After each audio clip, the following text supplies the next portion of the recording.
Hi, it's me, Alex. Can I be honest with you about something? I used to think that childhood wounds had to look dramatic, like fights, abandonment, or something obvious. But the truth is, some of my deepest wounds came from words, from the things I was told by the people I loved the most. When I was younger, I didn't always understand what those words meant, but I felt them deeply. You're too dramatic. Why are you like this? As long as I'm feeding you. You follow my rules. At first, I brushed them off. I told myself, it's normal, maybe all kids hear this. But over time, I started noticing something strange. Every time I felt something deeply, I questioned it. Every time someone criticized me, I believed it. And every time I wanted to be myself, I heard their voices in my head before I could even speak. It took me years to realize those weren't just random comments. They were messages that shaped how I saw myself. And the hardest part, I didn't even realize they were wrong. I thought I was the one who needed fixing. That's why I'm sharing this, because maybe you've heard the same things. Maybe you've carried those phrases around like I did, quietly, invisibly, believing they were your truth, but they are not. And in this video, I want to talk about those phrases, not to blame anyone, not to reopen old wounds, but to understand what really happened and how we can start healing from it, because the words that hurt us don't have to define us anymore. When I started reflecting on my childhood, I realized it wasn't just what was said to me, it was how often, and how much it seeped into who I thought I was. Here are some of the things I heard growing up, maybe you've heard them too. 1. You're so dramatic, grow up. I was just a kid. I cried when I was scared. I got angry when something felt unfair. But every time I showed emotion, I was told I was too much, that I needed to grow up. It made me feel like my feelings weren't valid, like I was embarrassing for feeling anything at all, so I stopped sharing. I learned to hide what I felt, and for years I confused emotional suppression with strength. 2. Why are you like this? That one still stings. It was never really a question, just a way to tell me something was wrong with me. I didn't have an answer. I just knew that whatever I did, it was never right.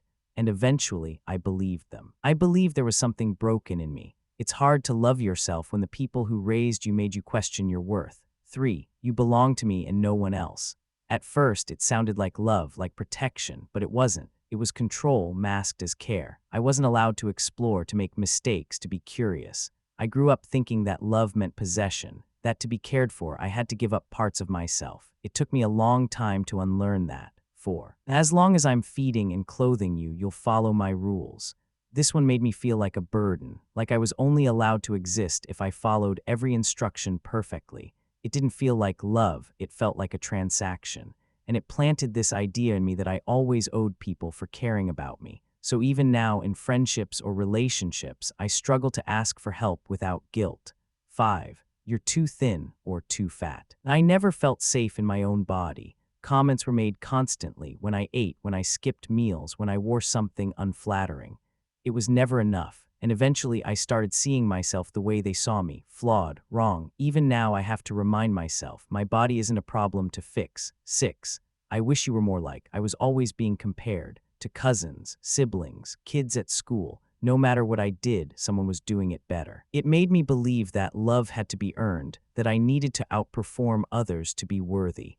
It was exhausting, and I burned out young. 7. That's how I was raised, and I turned out fine.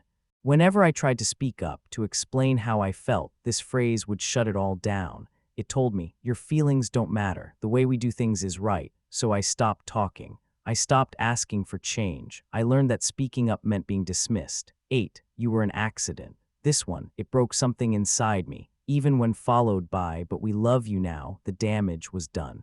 I felt unwanted, like my existence was inconvenient. It's hard to explain how deeply that cuts, to feel like you were never supposed to be here.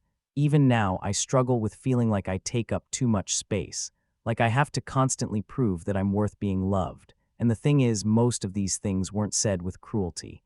They were said casually out of frustration, or passed down from generation to generation.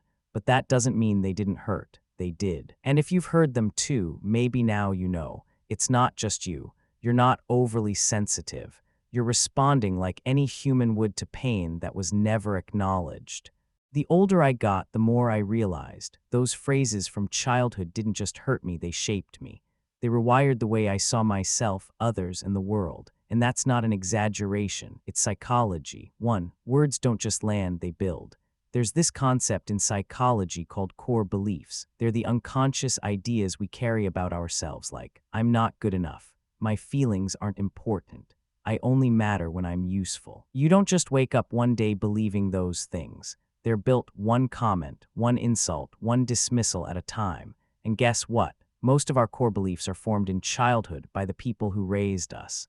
So when your parents repeatedly say things like you're too sensitive or you're a burden, your brain doesn't just hear it, it starts to believe it. And that belief becomes the voice in your head long after they stop speaking. That's why to this day, I still second-guess myself, why I still flinch when I feel too emotional. Because somewhere deep down, I'm still trying to unlearn what they once told me. 2. Children don't argue with parents, they internalize.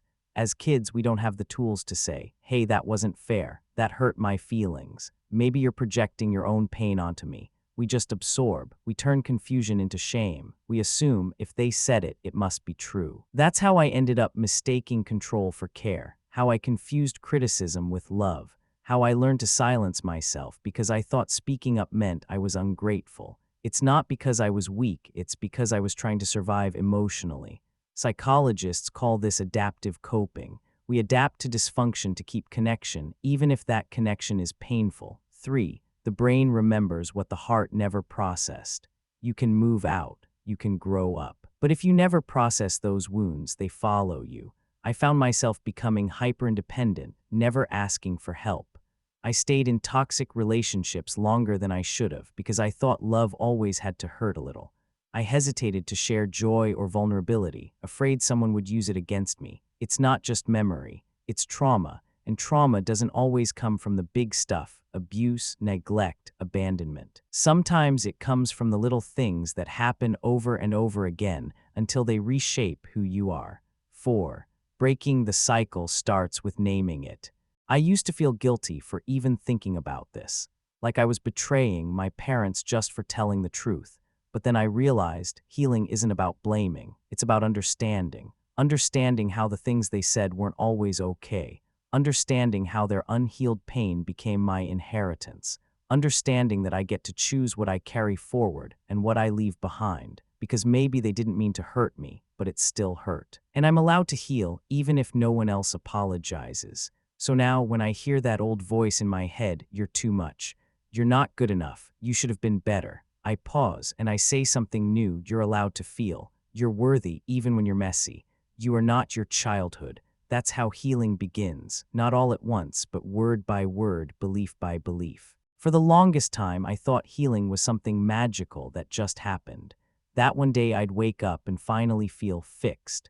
But the truth is, it didn't happen overnight. It started with one habit, one small shift. I stopped repeating their words and started choosing my own. Let me show you what that looked like. 1. I wrote down the phrases that hurt me. I sat down with a notebook and listed every phrase I remembered that made me feel small. You're too sensitive. You'll never be good enough. You're a mistake. You don't belong. No one will love you if you act like that.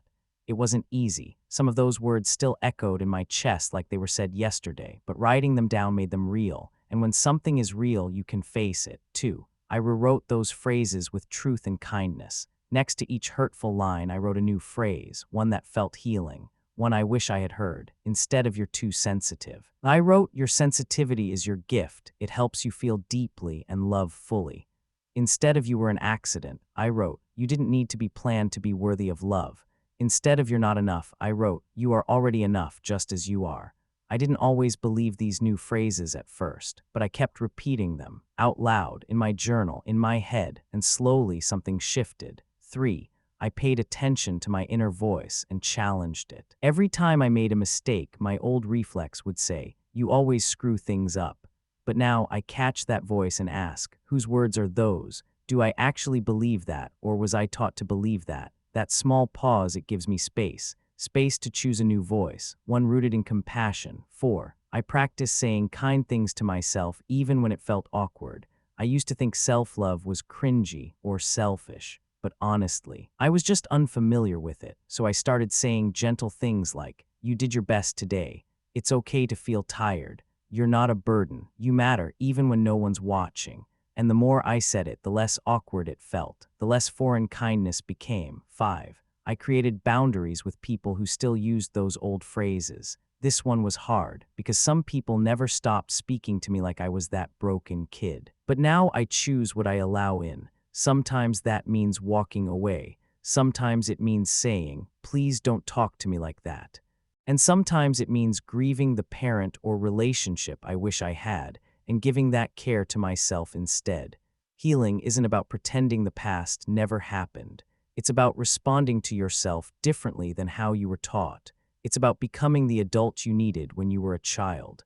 And for me, that meant becoming someone who finally believed I was enough. Looking back, I used to think the damage was in the words themselves, but the real damage was in how long I carried them, how long I believed they were true, how long I let them define my worth. But not anymore. I can't go back in time and change what I was told. I can't erase the nights I cried alone, wondering what I did wrong. But what I can do starting now is speak to myself with love, to be the voice I never had, to remind myself. Every single day, you're allowed to take up space. You don't have to earn love. You are not a mistake. And if no one told you this growing up, let me be the first. You are worthy. You are lovable. You matter not because of what you do, but because of who you are. You didn't deserve those words, but you do deserve to heal from them. So if anything in this video felt familiar, I invite you to do something brave. Share your story in the comments. Tell us which phrase stuck with you and how you're unlearning it, because when we share, we begin to reclaim our voice. And if you found this video helpful, please like, subscribe, and turn on the notification bell so you never miss a new video from High Day Psych. We're building a space where healing is possible, where your past doesn't get to decide your future, where your voice is finally heard and honored. Thanks for being here. You're not alone anymore. See you in the next one.